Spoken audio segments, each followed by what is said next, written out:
दोस्तों, आज हम पितृपक्ष के बारे में चर्चा करेंगे।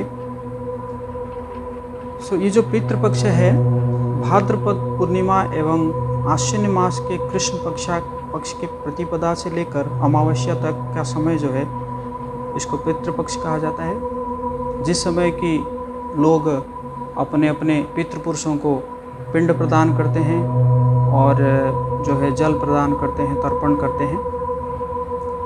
तो दोस्तों, ये जो कर्म है ना, इसको श्रद्धा से किया जाता है। ये जो कर्म, इसको श्राद्ध कहा जाता है। प्रश्न उठता है कि जब एक व्यक्ति मर जाता है या शरीर त्याग कर देता है, तो उसको अगर हम पिंड प्रदान करते हैं तो उसके पास कैसे पहुंचता है। तो यही प्रश्न गरुड़ पुराण में गरुड़ जी भगवान कृष्ण से पूछते हैं कि जो एक दिवंगत आत्मा, उसको जो उसके जो परिवार के लोग अगर पिंड प्रदान करते हैं, उसके पास कैसे पहुंचता है। तो भगवान कृष्ण कहते हैं कि सबसे पहले तो उसको वरुण जी स्वीकार करते हैं, और वरुण जी स्वीकार करने के बाद वरुण जी वो मुझे प्रदान करते हैं और मैं सूर्यदेव को देता हूँ, और सूर्यदेव जो है उन आत्माओं के पास पहुँचाते हैं, जिसके द्वारा उनकी आत्मिक उन्नति होता है। तो ये जो श्राद्ध, ये क्यों जरूरी है? क्योंकि ऐसा शास्त्रों में कहा गया है कि हमें 3 प्रकार के ऋण लगता है। एक तो पितृ ऋण, एक है जो है देव ऋण, और एक है ऋषि ऋण।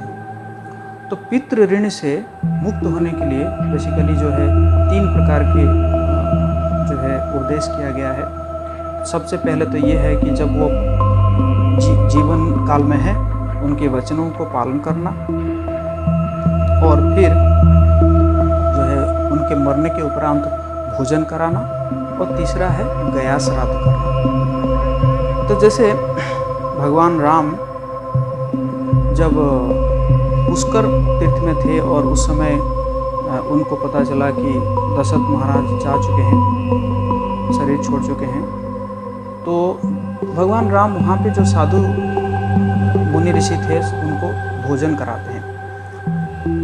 तो उस समय जो सीता माता वहाँ पे उपस्थित थी, वो तुरंत उठ के चली जाती है।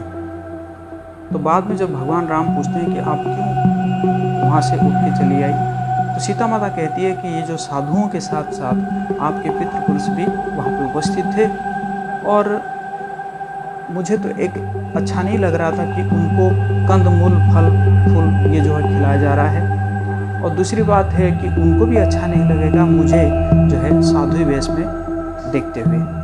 तो इससे हमें पता चलता है कि जो भोजन कराते हैं तो वहाँ पे जो है हमारे पितृपुरुष भी वो उपस्थित रहते हैं। तो दोस्तों, ये जो गया है, इस गया में भगवान राम और सीता माता भी आए थे पिंड प्रदान करने के लिए अपने पितृपुरुष को, जो जिनके नाम में यहाँ पे सीता कुंड है, रामशिला है, और यहाँ पे भगवान चैतन्य महाप्रभु भी आए थे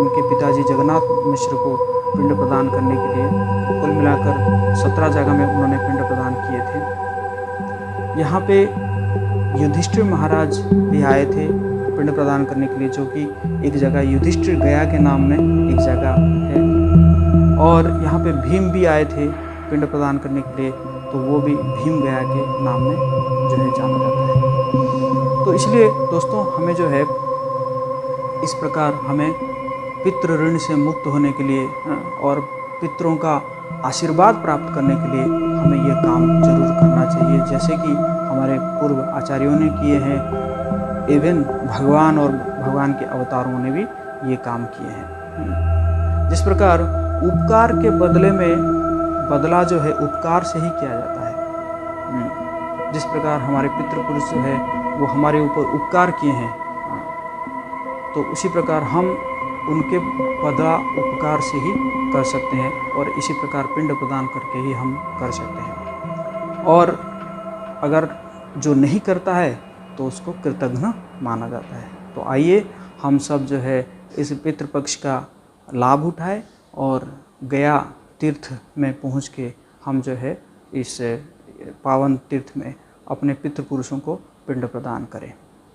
धन्यवाद।